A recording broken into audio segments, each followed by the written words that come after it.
Hi Barbie. Just kidding. Hey hotties, how you healing? How you feeling? I'm Zenzi and this is Hotties Heal.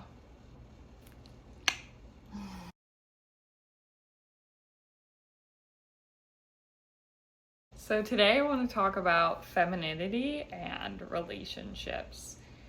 And the reason I want to talk about this is because number one, the Barbie movie just came out, which if you haven't seen it, you should, regardless of your gender. But, it's very focused on femininity and the role that women play. Aside from that, Venus is in retrograde. And for those of you who don't know what that means, Venus normally circles the sun faster than the Earth. But during the retrograde, the Earth essentially takes over. This creates a backwards effect. If you still don't know what that means, which I'm sure a lot of people probably don't unless they're interested in astrology, this basically means that Venus is the planet of love, money, beauty, art, and beauty. So, I don't know, did I say beauty twice? Who cares? Anyway, there's just a lot of emphasis on these things right now because a retrograde is creating this backward effect. It's not necessarily something negative, it just can highlight things.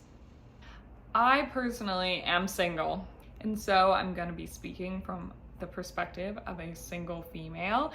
Even if you're not single, stick around because I think it's important that if we're going to have relationships with people, regardless of its type, that we are on the same page with this other person about the functions within the relationship and the way that you're meeting their needs and getting your needs met, and whether or not that is something that you guys can agree on. For a long time, I really wanted to be in a relationship. I was hoping that,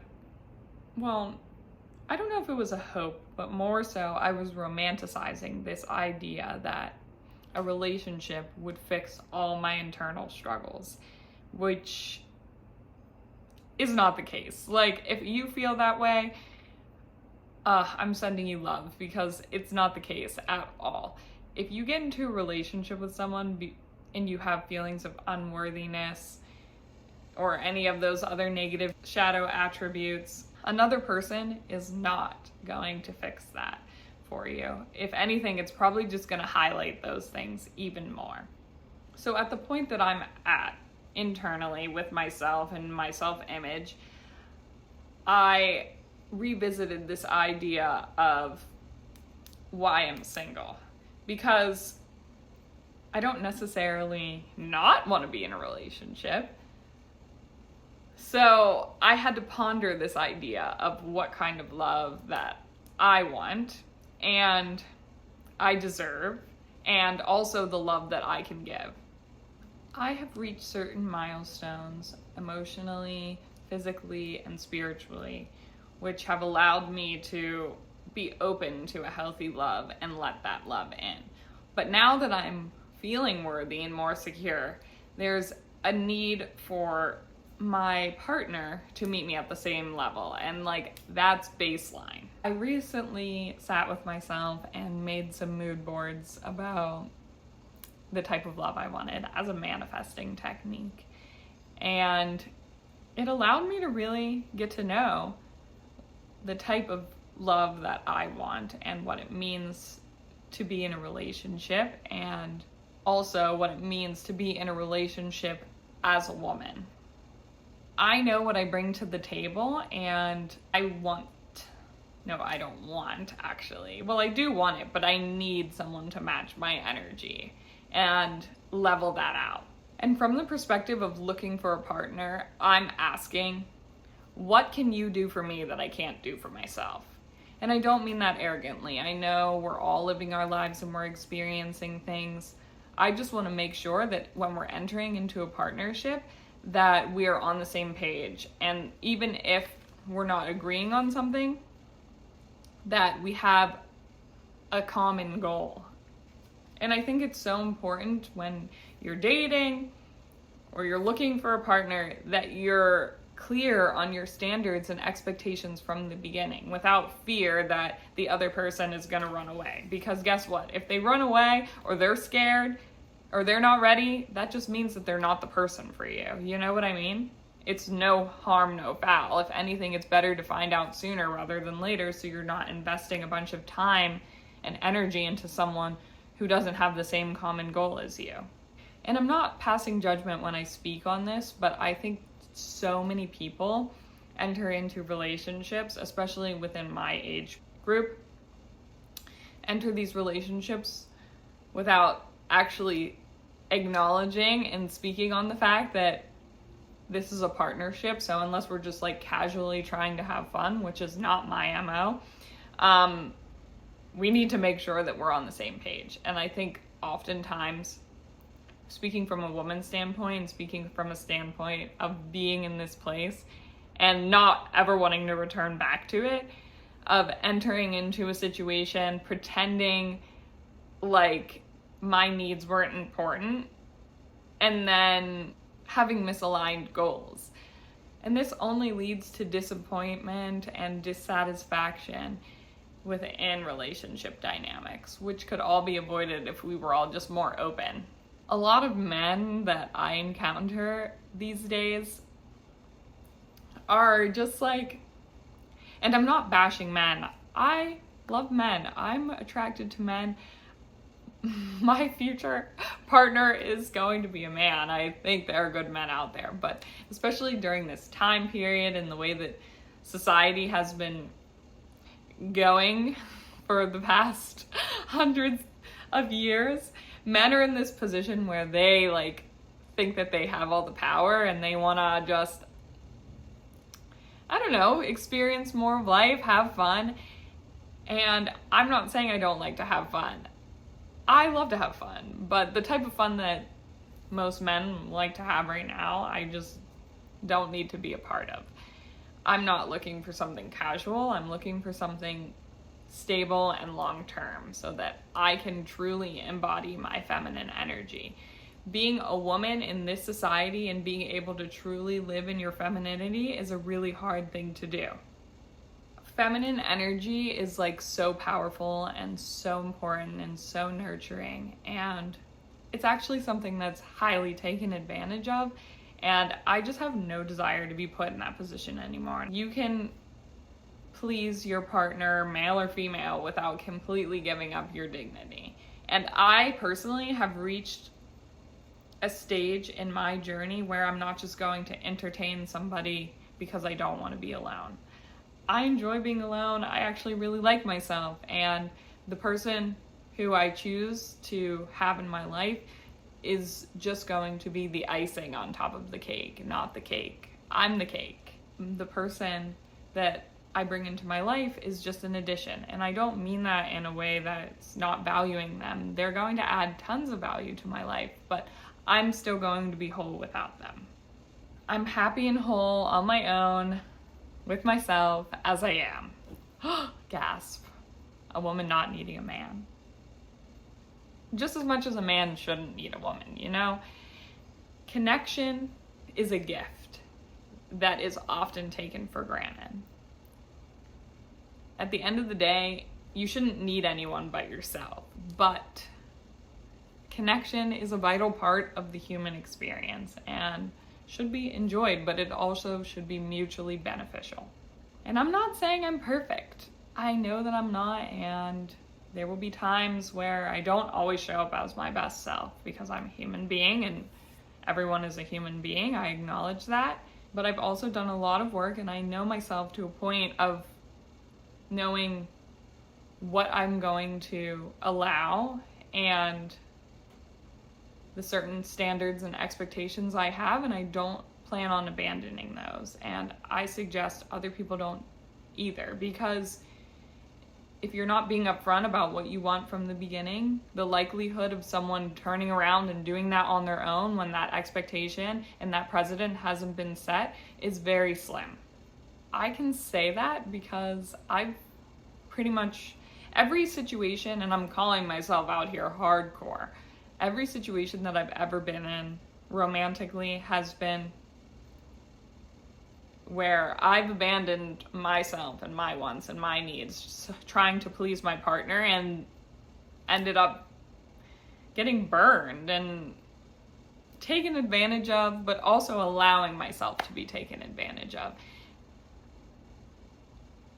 When you enter a partnership, know your worth, know what you're bringing to the table, and be confident in that. And that's where I'm at. And I hope that everyone else can reach that point. And I'm not saying I don't get lonely. I definitely do. And from time to time, dare I say it, even crave the touch of a man.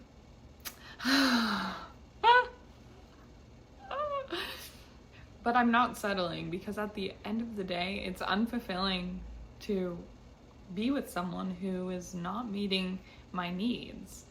And I'm no longer playing my needs down out of fear that I don't deserve it. So yeah, I'm selective. What can I say? But that's because I know myself, and I also know that you can't fake chemistry. And that's speaking from an intellectual standpoint, an emotional standpoint, and a physical standpoint. Okay? If you know, you know. I want to touch on the fact that the earth that we live on is a feminine energy.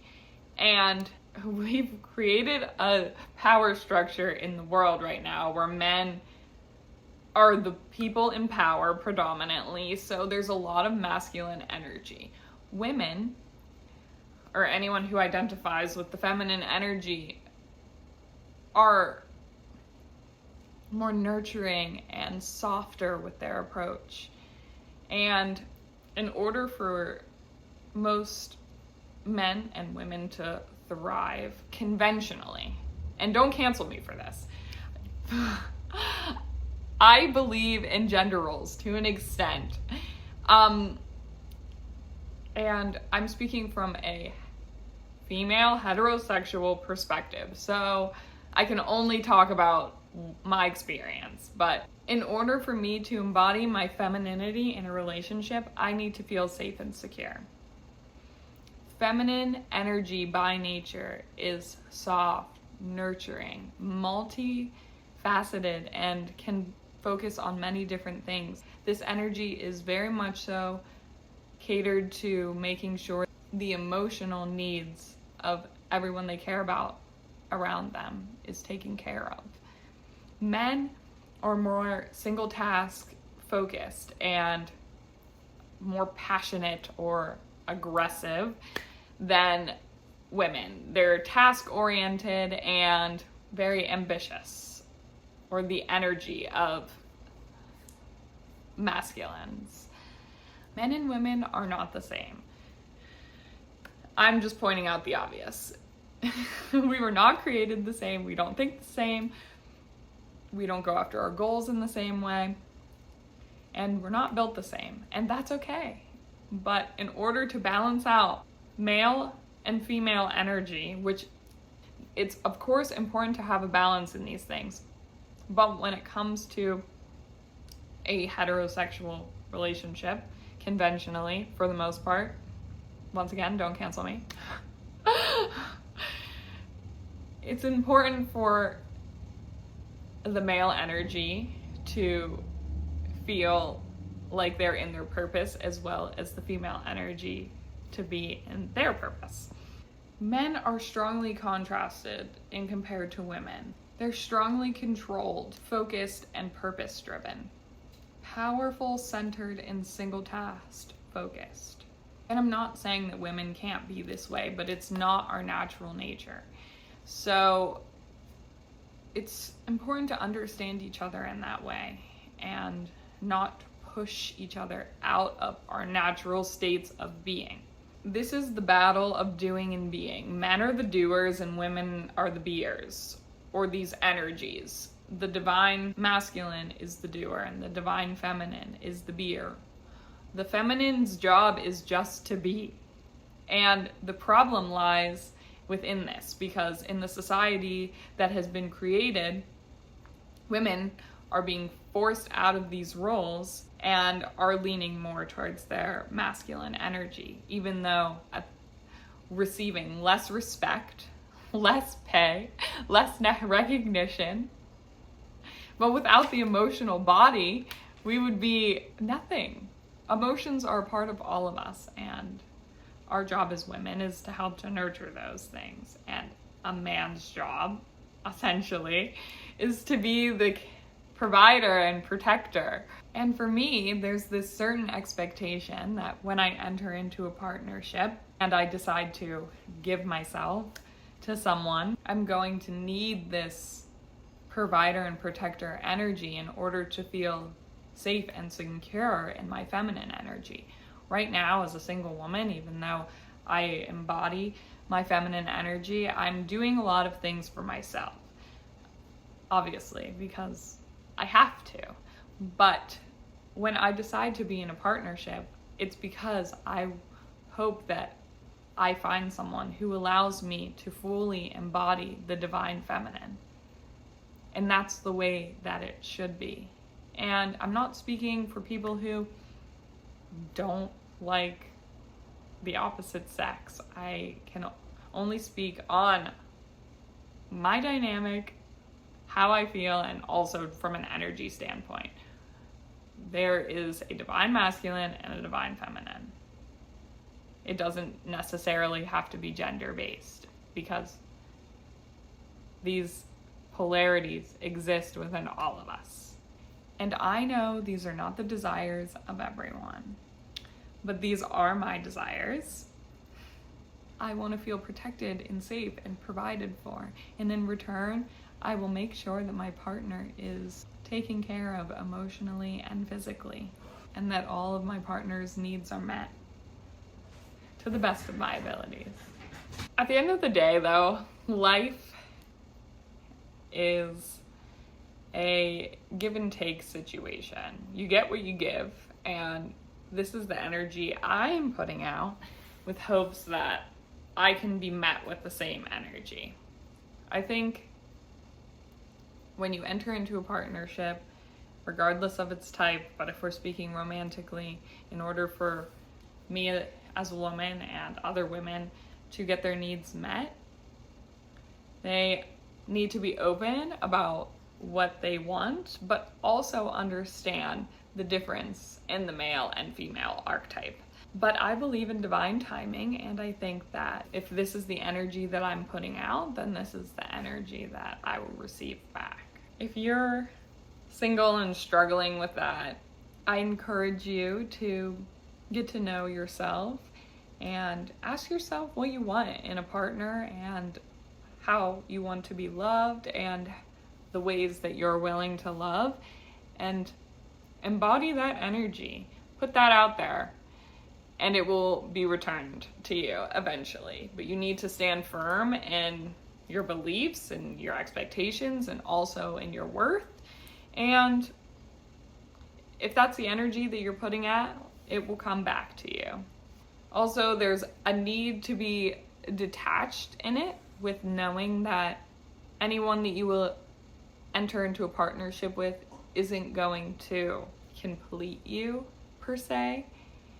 Even though I don't want to make it a bad thing, but remember that you are whole on your own, and that anyone who you decide to be with is only adding more magic to your life, not all of the magic in itself. You are magical on your own, and that is so important to remember. And if you hold that type of intention and love within your heart, I believe that you can find a love that transcends this physical realm, any time and space. That's the type of love at least I'm looking for, and I think it's rare and really beautiful. And if anyone gets the opportunity to experience that, cherish it and let me know, how does it feel to be God's favorite? In order to receive unconditional love, loyalty, understanding, and compassion, you need to first have those things for yourself. And when you do, you'll know what you're going to take and what you're not going to take, and you'll be secure and happy in that. And that's where I'm at with it, and I hope that everyone else can find that way and know that real, true love does not possess or control. It just exists. So hotties, if you made it to the end, thanks for being here. I don't know if I necessarily really helped in any way. More so just spoke, but yeah. Thanks for tuning in, and see you next time.